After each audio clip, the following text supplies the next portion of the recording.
Alright guys, welcome to the second video. In this one we're going to prepare the meshes and make them acceptable to be exported into SnowRunner. So for that, what I mean is we're going to break it down into like the right associated parts. So the overall body should be one mesh. Certain parts of the interior should be combined as one mesh. You know, your chassis should be one and whatnot. So we're going to go through doing that now. Something I want to point out in the last video, I think I made an error with the scaling of the vehicle. I found some other information that gave me a different measurement for the wheelbase. So what I've done is I made a new shape from the original shape. I just changed it down to the size of the wheelbase, so you could see it here. And I put one end at the center of the wheel, and the other end I try to get the vehicle to scale until I get the center of the front wheel to measure up. What that resulted in is the vehicle being, it looks shorter, but it fits into the box, and it also width-wise, it's a perfect fit. So it's important that you always do your research and try to get the best scale for your vehicle. You might not get 100%, but just do the best you can. I might be off, I might be on, I don't know. But that's crucial. Just do as much research as you can and try to get the scaling right. Anyway, so let's move on. So I've pressed 1 on the keyboard to orient it to the x-axis. I no longer need these shapes, so I'm going to click and delete. Click and delete. I'm going to come out of X-ray mode, clicking up here. And now I'm going to start, combining meshes and separating meshes. So let's start with the tires. We don't need the tires. Good question. A mesh is basically your digital objects. So for instance, if I click here, all these different highlighted items are meshes. So I can have the tire mesh, there's a rim mesh, and that's the body mesh. So this one is quite easy, as it's already sort of almost allocated for us, but we still need to do some work. In SnowRunner, there's certain things that go together and certain things that don't, and we're going to go through that. So I'm going to get rid of the tire meshes, or hide them, separate them, combine them, and hide them for now because we don't need it. So I'm going to start by first clicking on the rim. I'm going to hold shift. I can see the two front ones I've highlighted. So I'm going to hold shift and click on the back ones. And I'm going to press Control J. Control J is a shortcut to join. So now if I press G, which is to grab, and I move the mouse, you could see it's all moving together. So I've now joined those rims together. I'm going to do the same for the tires. So click and shift click, Control J, and now I've joined them together. I'm going to now join the rims and the tires together, and I'm going to call that wheels over in the right side. So I just double click and type wheels, enter, and I've got the wheels like this. I'm going to press H to hide it. Okay, let me go through some shortcuts. So H is to hide, Alt and H is to unhide. Sometimes when I try to hide and unhide things to make me have a clearer view of what's going on, certain things come back on the screen that I don't want to come back. So we're going to show you how to permanently hide something. Over on your tab on the right side, that little drop down funnel filter setting, we're going to click on that. And in the restriction toggles, we want to bring in this little icon, which is show visibility, and this one here, which is to disable in the viewport. Looks like a TV, like a monitor. We click that. That's going to give us more options on the right side. So with tires highlighted, or wheels, we call it wheels, so it's on the W. You just click that little monitor right there. So if I come over and I press Alt and H, it's not going to come back.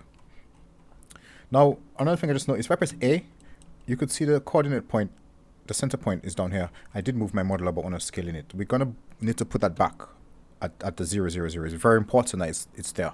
So if you press A, I'm going to bring the wheels back just to get this done for the wheels as well. You press A, and then you go to Object, Set Origin at 3D Cursor, and then hide the wheels again. Okay, so let's move on from there. Now I'm going to start with the body, because I mentioned that earlier. The body is quite easy to work with. So I'm going to click on the body and press G to grab and move it about. Okay, so I can see the body comes along quite nice. Nothing gets left. Okay, the back doors, I would consider the back doors to be part of the body. So I'm going to click the back door. You could see it's one mesh. I'm going to click the body by shift and click, and I'm going to press Control J. So now that's now, if I press G and I move it about, you could see that's 1. Over here, I'm going to just call that body, BODY, enter, and I'm going to press H to hide it for now. So it's up here, hidden permanently. I'm going to click on the glass, which is conveniently labeled glass for us already. Press G to move it about. Okay, so I've got everything. I also consider those light panels as glass as well. Technically they are. And the way I create textures, I use them to create my light textures. So I'm going to click on the glass and shift click down here as well. And then Control J. And I'm going to do that. I'm going to keep holding shift and clicking on all what I think is, well, should be glass. And then press G. So all of this is glass, and this should be together. They should be together. Make sure it's labeled. Double click, GLASS, enter, and we're going to hide it. Now, branding. You know, let's talk about branding. It's not allowed on console if it's branded. So normally I would have that separated in its own mesh. So if I need to have it on PC, I add that in. If it's not, I delete it. So we're just going to have just this on its own mesh. I'm going to call it logo, and I'm going to press H to hide. And let's have a look and see what else is here. Okay. Alright, I can see some issues with this model. I'll bring it up in a second. There is nothing in this empty crevice right there. Basically, let me bring the glass back. Not all models are like this. Some of them actually have like a chrome light cluster or something at the back. In the game, if you make this glass transparent, you're literally just going to see through it and see nothing. So we're going to fix that by creating something at the back here that could resemble a concave light cluster. You won't have to do this for all mods. This is just lacking on this mod, but we'll do that afterwards. So let's carry on separating everything. Okay. So that's the grill. That's the bumper. The bumper. I'm gonna keep the bumper as a mesh on its own because I want to be able to have it as an add-on, or I want to be able to move that mesh and add another mesh as a different bumper. So that's already conveniently separated for us. So I'm just going to call it A_front bumper. Now the reason why I put A there is so that it goes to the top of the screen, the top of the layer stack, and it lets me know. This is something I do for my own personal sanity. It lets me know it's an add-on. It starts with A, and I'm going to hide it. We're going to move along. This is an add-on as well, this rail at the back. So we're just going to join that with its rim, and I'm going to hit A_wheel H to hide it.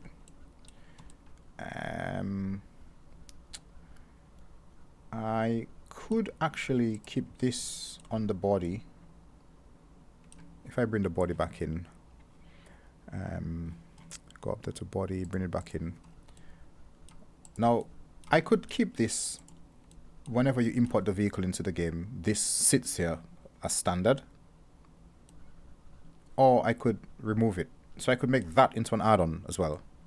So, like a required add-on, like if you want to fit the rear wheel, you've got to put that on first. Personally, I'd prefer that because you might want to drive the vehicle without this unfitted. So rather than having it sticking at the back, like that. So I'm gonna also label that as an add-on. So A_rear spear holder. It's already labeled for us. So let's just have that like that. The number plate, we could use that as an add-on. There's none at the front. We don't have to, but it could be a bit of fun just to have a number plate. I'm gonna first get the text off of it by going into edit mode, which is tab.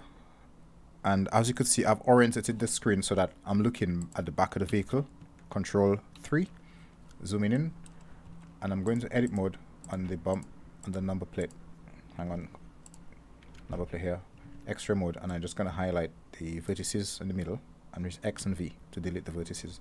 Come on to edit mode, come on to X-ray mode, and I've got the number plate here. It's actually in 2 pieces, it seems.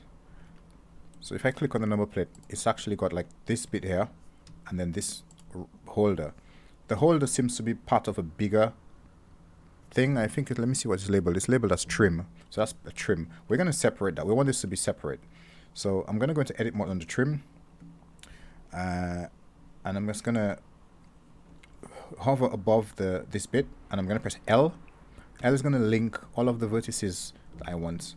Or another way of doing it is go into extreme mode and just try to just grab all the vertices like this. There's different ways of doing it. And then press G to move it to see if you've got everything. Now once you've got it, you press P, which opens up this menu, and it's a separation function. You can separate what's selected by material or loose parts. So I'm going to hit by selection, come out of edit mode by pressing tab, Control Z to come out extreme mode, and if I click on it, I've now got this piece separate from the trim. I'm just going to shift click this other piece in the middle and Control J and join it, and now I've got the entire thing. I'm going to call that A_license plate, and I'm going to hide that. We'll worry about that later. Now the rest of the trim could be a mesh on its own. It doesn't have to be. I could actually combine it with the body, but when it comes to the texturing process, I like to imagine, like, you know, when you go to like spray paint a car in a garage, you want to cover all those bits up, right? Because you don't want to spray over them. You want to spray just the metal bit of the vehicle. Well, the same applies when I do texturing. So to make things easier, having this on a separate layer or separate mesh type is easy because you could just turn it off and then you just have the bare body to work with. So with that said, Alt and H to bring everything back. I'm going to permanently hide the wheel, permanently hide this, the license plates, and the front bumper. So having this like that, I'm just going to permanently, I'm going to create add all the bits here, the trim bits, as one mesh. Okay. It says trim. Yeah. So just as it is, just trim. I'm going to turn it off. We have logo. I missed the logo as well. Okay, so we have the logo here at the front. And do we have the ones at the back? No, we don't. So I'm going to shift click on that. Control J. Okay. And so that's what I'm doing. I'm getting all the affiliated meshes together and I'm combining them to what makes sense for the game. So for trim, I am going to permanently hide that. And then let's look at what else is left on the vehicle. This is hinges, right? I consider hinges part of the body. They could be the same color of the body, so we're just gonna hold shift, click on the body and join it to the body. So if I move the body, you could see the hinges follow along. Yeah, that's good. We've got the glass. I'm gonna permanently hide the glass. I'm gonna permanently hide the body. Where are you? Up here. All right. Now, before I work with the interior, I'm gonna work with the chassis. All right. So let me just highlight all these items, and I'm just hitting H on the keyboard right now because I don't wanna mess with them. We've got an engine. Okay, so I class all of these items as chassis right there. Get the fenders off. All right. So what's left is our chassis. Now, oh, that's not that. Get rid of that. Radiator. Now remember I said the limit per mesh in SnowRunner is as a combined mesh together is 64,000 of either triangles, faces, edges, or vertices. So whichever one hits that limit, you're gonna have issues like getting it to load. So you need to always keep looking at that value up here. Right now this shows what's actually on screen. So but if I click a mesh and I go into edit mode, it changes to show the actual vertices of polygons in that particular mesh. Come out of it, reverts to whatever's on screen. This is telling me that we're just about the limit if I had to have this as one entire mesh. So we'll have to separate it to make it usable. Just looking at this though, one thing I notice is it's a bit off. Those bars here, those stabilizer bars, are not actually fixed to that point of the vehicle. So it could be the way it was edited, modeled. So we're going to fix that right now. So I'm going to hit 1 on the keyboard. So if you're doing a different mod and that's not an issue, you don't have to worry about that. But I'm just going to fix it for this one. So with this highlighted, I'm going to go into edit mode, Alt and Z extra mode, and I'm going to just grab that section. Because it's a straight edge, it means I can press G and move the whole thing without affecting the rest. I'm just going to place it here. It looks like it should be there. I'm going to press Control 7 to look underneath. And it looks, I'm going to come out of extra mode, Alt and Z. You need to be toggling between Alt and Z constantly to see things like that. Control Z, and you need to be doing the shortcuts quite quickly to navigate and get the best view of what's going on. So that looks about right. I'm happy with that. That's believable.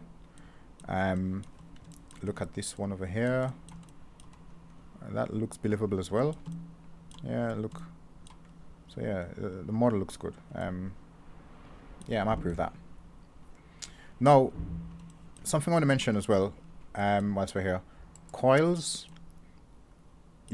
Some people like to just go ahead and weight coils as they are, but it doesn't really look good in the game. So although these coils are here, I would need to delete them and create my own coils and then do the inverse kinematics.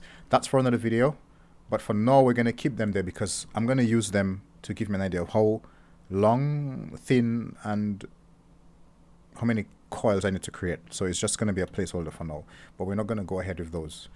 We're not going to go ahead with them. We're just going to use it as an example. So let's have a look at that. Let me just press G. So we see the coil has a stand to sit on. That's quite nice. And a stand up here. Look at the back. Okay, so whoever created this model didn't complete the back. Hang on, let me just try to get a good angle to let you see what's going on. So the coil's at the back. Looks like it's got a stand at the back, but underneath it, there's nothing there. There's nothing there. We don't want that, all right? We want something like what's at the front. So let's fix that right now, okay? So I'm gonna go into edit mode. I'm gonna click this axle just to get that access to that. I'm gonna go into edit mode, and I'm gonna only select the extra mode. I'm gonna select that little stand thing by just pressing L on the vertices to link them all together. Press G to see I've got it. Okay, I've got it. I'm missing a part. Something is missing. I'm gonna press 3 to go into faces select, and I'm gonna just select that face with L. Now I've got the whole thing. Okay. Now so watch this step.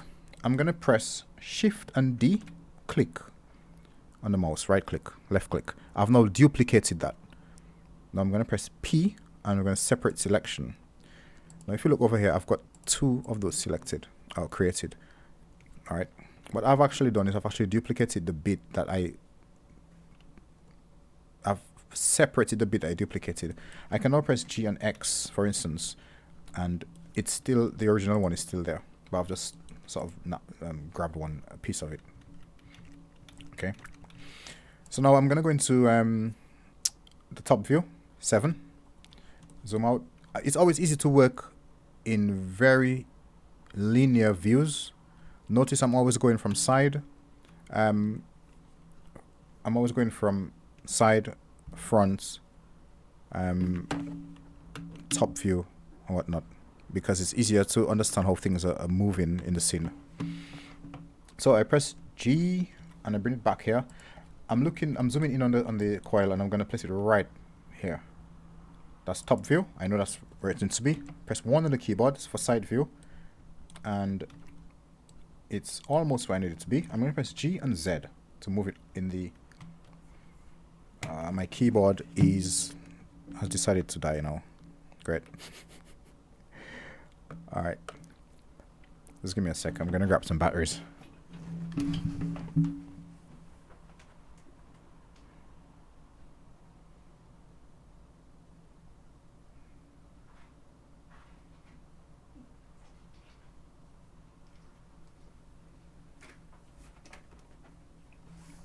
All right. Perfect timing.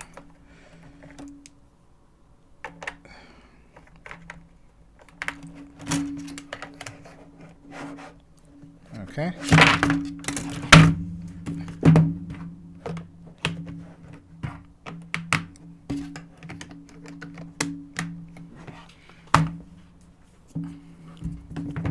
All right. We're back. Okay, so G and Z should give me movements in the vertical axis only. So I just try to position it so it sits flat on the surface. So G, Z, you can come down. Any way you move the mouse, it's only going to go in that axis. So you know you're going to be safe, because if you press 7, we already oriented it directly above the where it needs to be anyway. So, all right, so we've got it on one side. That's good. Now we want to make sure it goes over there as well. There's 2 ways to do this. 2 very easy ways of doing it, where it's going to be symmetrically correct. One way is by adding a modifier and then making it a mirror modifier, so it would be mirrored, which is an axis. Another way is to make a duplicate copy and then use that copy to mirror itself. But either way is fine. I'm going to do what I think is the easiest way, is modifiers, because we're going to be using a lot of modifiers in modding, so you get used to it. So because it's the origin of this object is at the 3D cursor, we can then use either the y-axis, the x-axis, or the z-axis as the point of symmetry to mirror against. So with this selected, we go over to this little spanner, which is the modifier properties. We click on it, add modifier, and down here on the generated modifier type, we select mirror. Then we have to select an axis. So we want to select the x-axis, which it's already on the x-axis. Notice it's not appearing on the other side, it's appearing at the front. Now the reason for that, which brings me to a step that I did not cover at the beginning, is our rotation has changed for the truck. The orientation of the truck needs to be 0, 0, 0 on all axes when it's facing that way. So for the scale, it needs to be 1 across all. We haven't done that. So let's just bring everything in, and we can uniformly apply the transforms to it. So nothing is missing, it's transformed. Okay, so I'm pressing Alt and H. We've got everything in. So with it in this orientation, we're going to press A to select all. We're going to press Control A, and then we're going to apply all transforms. So you could see the rotation now is zeroed all across. The scale is all 1, and we're happy to go. We can now turn the stuff off again, or we had already turned on. Now, because I put A at the front of the add-ons, they're going to be at the top, so it's easy to just click and turn them off one by one. And we've got our body here. We should have our wheels, our logo down here. Wheels, and everything else. We had our... Yeah, that's right for now. Okay, the rest are temporarily off, so we can just... Oh, the glass is permanently off. Yeah, the trims were permanently off. Everything is just grab and press H for now. Yeah, just click and H. Okay, we're good. Okay, we're back. Okay. Now with the transform applied, that item that we have over here, it's mirroring across the x-axis. We want it to mirror on the y-axis. So we click Y, and it's appeared over there where we want it. We're just going to apply the transform, and it's going to... That looks more believable, if you ask me. That looks better. We want this to be part of the axle. So with this highlighted, we just shift-click the axle and press Ctrl-J. And now that's joined to our rear axle. So now if I press G, you could see it moves as one mesh. Okay. All right. So we have our mesh. I could break this into 3 pieces. I could realistically 2, and it would, each of them would be 32,000 polygons. which is enough. But let me look at the size of the spring. So if I click on the spring, press A, that's 3,000 each. We're going to make our own. So I would say, realistically, to make it simple, if you want to get into modding, you want to optimize your mod so that it runs as best as it can, having low poly counts and so on. You should always aim for that. But right now, I'm going to have to break this down into about 3 pieces, so each is lower. Each mesh, there's something called a call stack, right? When the game loads a truck, it's calling each mesh. It's called a call stack. The more meshes you have, the longer it's going to take. Now, you probably wouldn't notice it because it happens in microseconds. But a truck with 1,000,000 meshes would run worse than a truck with 2 meshes because it has to call each of those onto the call stack and then load it up. So always try to have less meshes if you can, less pieces of meshes if you can, to make your mod be better optimized.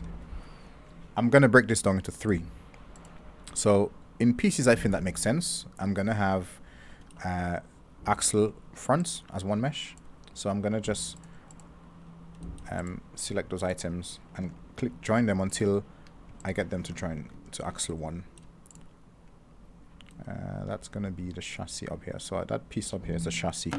So this is a good example of how to separate items. This piece is part of the chassis in my, and this is part of the axle. So I'm going to go into edit mode, extra mode, and then highlight the top pit and press P to separate it. And I'm going to click on it. I just had it there. And then shift click on the axle to join to the axle. Go back to the lower axle, and I'm going to look at all of the pieces I want to be part of the lower axle. So for now, I'm going to add the coils so that, although I said I'm going to delete the coils, I'm going to add it to the lower axle. Just by joining everything together. So all of these, if I press G to move, see what's left behind, grab it, and then join. G to move. The dampeners as well, I class them as the axle. So I'm going to, later on we're going to separate these and we're going to do inverse kinematics for the dampeners to work in game properly. But for now, just to give you the process of isolating meshes and make one single mesh for SnowRunner, we're going to go through that process. So that's my front axle. I'm going to label it. Oh, it's already labeled for us, front axle. I'm going to turn it off. Oh, if I go into edit mode and I press A for all, it's now 16,000 edges. That's perfect. All right, that's not heavy.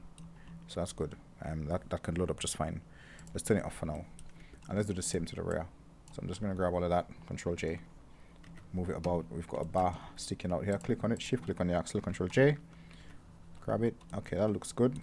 Same, we're going to edit mode, 15,000. That's good, we can hide that.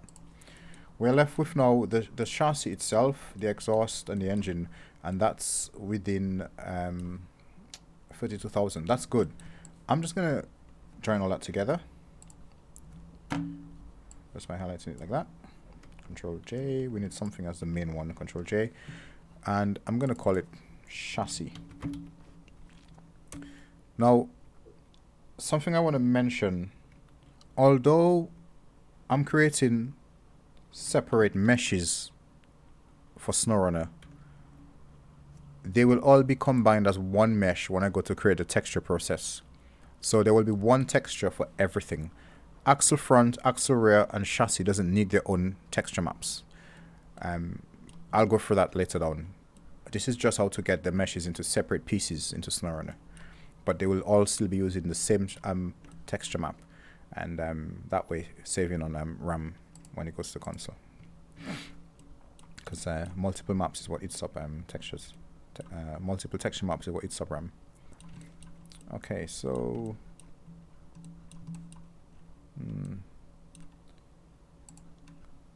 Okay, looks good. That looks good. I'm happy with that.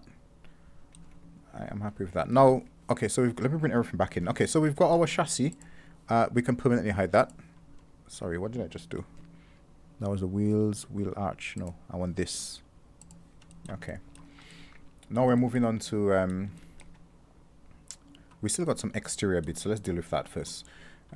This is the undercarriage, and this is the fenders. So this makes sense to me if I combine the finders with the undercarriage. So I'm just going to join it. Wheel arch, undercarriage. It just makes sense that that should be one piece. Especially it's not going to change color or anything. It's just going to be a static mesh. So move it about. That looks about right. We've got this piece here. Yep, join that. Look to the other side. That looks about right. Okay, I'm gonna switch to look at the way the polygons are facing, because in SnowRunner you can only see the blue side of a polygon, the right side you won't see it. So I'm gonna switch the view to observe what's going on, just to give me a bit of sanity, because I want to see what's happening under here. To do that, same overlays tab, drop down, you click on that, and then over here on the geometry where it says face orientation, you want to click on that.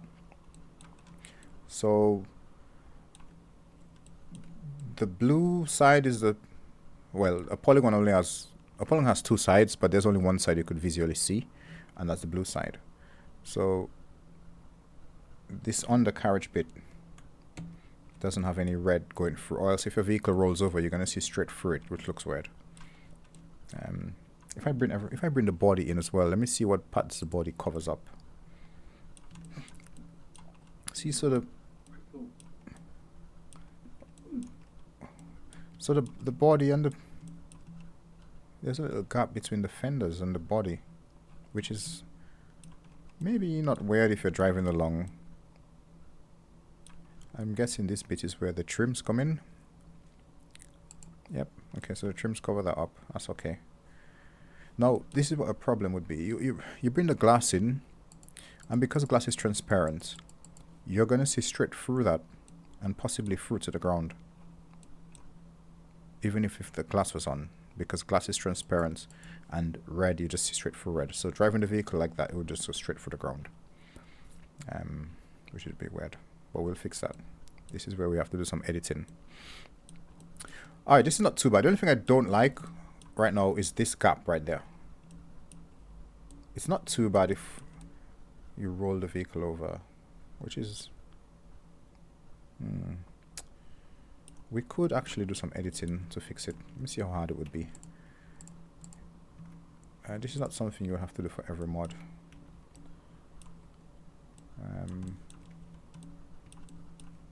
I'm gonna just select that end over here.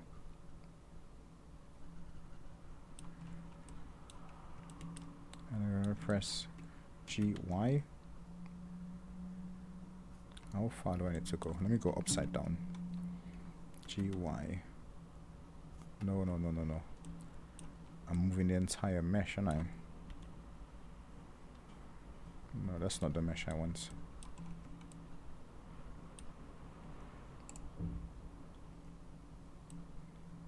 Okay, here's what I'm gonna do. I've got an easy way of fixing this.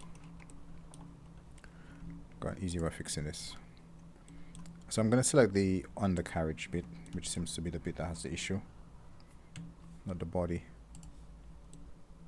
It seems to be the fender. Okay, so it seems to be this bit right here. So I'm gonna have to get this separated and then work with this. So I'm gonna select the undercarriage bit, and I'm gonna go into edit mode, press A for all, P to separate, but I'm gonna separate by material, because we previously joined those up together. We're just separating them again. So if I move it seems to be the wheel arches. The wheel arches only, if I control I to isolate and then change, the wheel arches are one-sided. We want to make them two-sided, or else you won't see when you roll the vehicle or go to a side, you won't see, you just see straight through. So it's not too bad on the polygon, but okay, the process is quite easy. It's very, very simple. A couple of clicks. We apply a solidify modifier. Basically what that does, it makes the mesh a solid mesh. As right now it's a plane. A plane is one side is polygon, the other side is not. It basically wraps around itself, okay? To do that, you just go to modifier, tab, and under generate, you find solidify. Click on it, boom, it's done. What you need to do now is sort of look at the thickness it's created. So it's got a thickness of 0.01 centimeters. Zoom in, and if you toggle that thickness, you could see what happens. So I'm going to bring it lower or higher, and you could see how it looks. That's quite high. Oh, that's quite low. That's a negative. 0.01 is the original value. We could go 0.005, make it even smaller. And that looks good. We're going to apply that and done. If I bring back the undercarriage, which is Alt and H, bring everything back. It's gone now, okay? It's fixed it. We do have that weird bit right there at the front. We can probably fix that as well. That is not something we'll have to do in every mod. It just happens this model is just incomplete, or it's not game ready. So that's why we're doing it. It's a bit weird that whoever made this left that gap there when you can actually, they didn't have to actually do that. But yeah, it looks weird. Maybe we don't have to worry about that. Maybe we don't. So yeah, that's all right. I guess that's okay. I'm just being me trying to perfect everything. That's good. That's fine. I'm happy with that. So this undercarriage bit here, I'm just gonna label it undercarriage. Okay, and I'm gonna permanently turn it off. I've got the grill as well. Another thing is the grill part of the body? It's not. It's like it's different. It's not. It's different. Okay, it's different. It would be a shame just to have the grill on a mesh on its own, because it's, as I said, every mesh has to be coiled, and to have a mesh like that, quite low.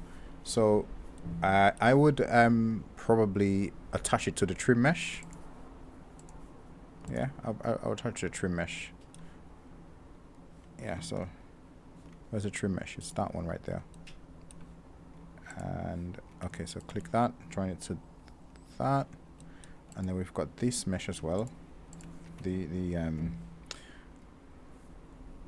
fenders, undercarriage, everything could be one. They're quite small. Just make them one. Join them. Go into edit mode, press A for all, and look, we're still within the limit. And that's with the trim, undercarriage, the grill. So that's good. Let's come out of this mode. We don't really need this anymore. Okay, so we've got that separated. It's still within the limit and it's good. We do need to fix the fact that there's nothing behind the light, the glass of the lights. That's for the body as well and for our grill. So we'll get back to that. Okay, so what is this? Let's see which way this is facing to have an idea what this is. So it's an engine cover, but it's underneath. We almost don't need this. We probably do, because if you see underneath the vehicle, you'll see straight through. So I suppose we do need it. That would be added to the undercarriage, in my opinion. So we click, shift, click, and then join. And then we hide. We've isolated this down to the interior, which is where we want to be right now. Okay, that's a good place to be. We're almost done with this video. Let's go to the... Let's turn this off. Save. Okay.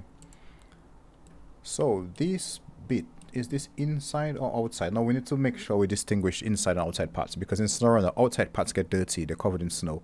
Inside parts don't. If you mistakenly put an inside part outside, it will always be clean, and vice versa, it will always be dirty.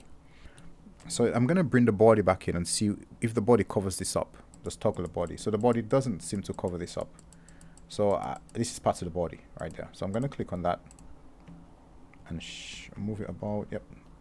And then shift click the body. So for me now, that's part of the body. Okay. Alright, so we've got the interior. The entire interior is under the limit. So we could literally wrap this up right here and be done with it. But I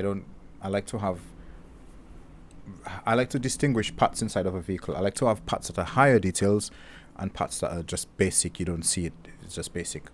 And I start with the dashboard, okay? So I'm going to move the dashboard. It's already labeled dash. I'm going to turn it off. I want the wheel to be part of that, what I class as dash. So I'm gonna bring the wheel to the dash, Control J, move again, see what's going on here. Those items here, click, I want that to be part of the dash. Move that about. Okay, that's one part for me off. Everything else here can be as one. I'm just gonna grab that whole lot and Control J.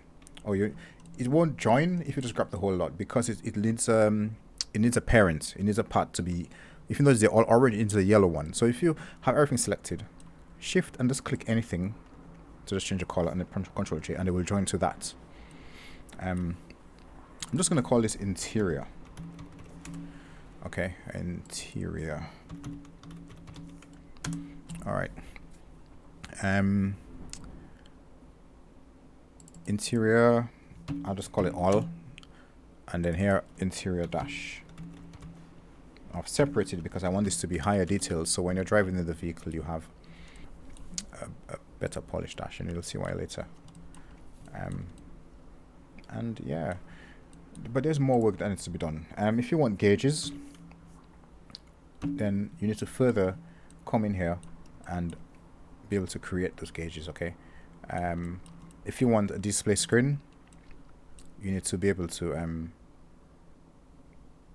isolate the screen and you know, create a higher screen. Like some of my vehicles, when I turn it on, you see the screen light up. That's for a more advanced video. I'm not going to get into it in that video, but this is some of the things I would do at this stage. I would break this up into smaller pieces. I would have clocks applied and all that stuff. I'm not going to do it in that video. We don't need to. Just for the basics, the reason I separated the interior into two pieces, although you could have it into one, is that I want this to be higher res than this bit, because if you're driving, you're going to see this more than what's at the back there. So let me just recap what I've done here in this video. Bring everything back in. I've now broken the vehicle down into meshes that are appropriate for a SnowRunner. So for my wheels, we don't need that for now. For my axle, I got axle front. I've got axle front. I got chassis, axle rear. I've got an add-on for the back. I've got the body as one. I've got the glass as one. You know, that's what this video was about. How to isolate everything, break it down, make sure each mesh is properly named so you can understand what they are just by looking at it, and then they're all within the limit per mesh. The limit polygon. What, 78 objects, I think it was, wasn't it? For a day to what, 13 now? Yes. And now it makes sense. It's now almost game ready. Almost game ready. And it's looking good. It's looking great. So I'm going to wrap this up there. In the next video, which we should be adding bones, and we should be adding amateur bones and applying weights. But I'm going to start off in the next video by just fixing issues with this model. Now, you won't necessarily have to do this for all models, but just for this one in particular, it's just a little divergence. We're just going to go in there and fix it. So I'm going to wrap this up there, and then we're going to start the next video where I go into just slightly fixing the model and then adding the amateur bones and applying weights to it.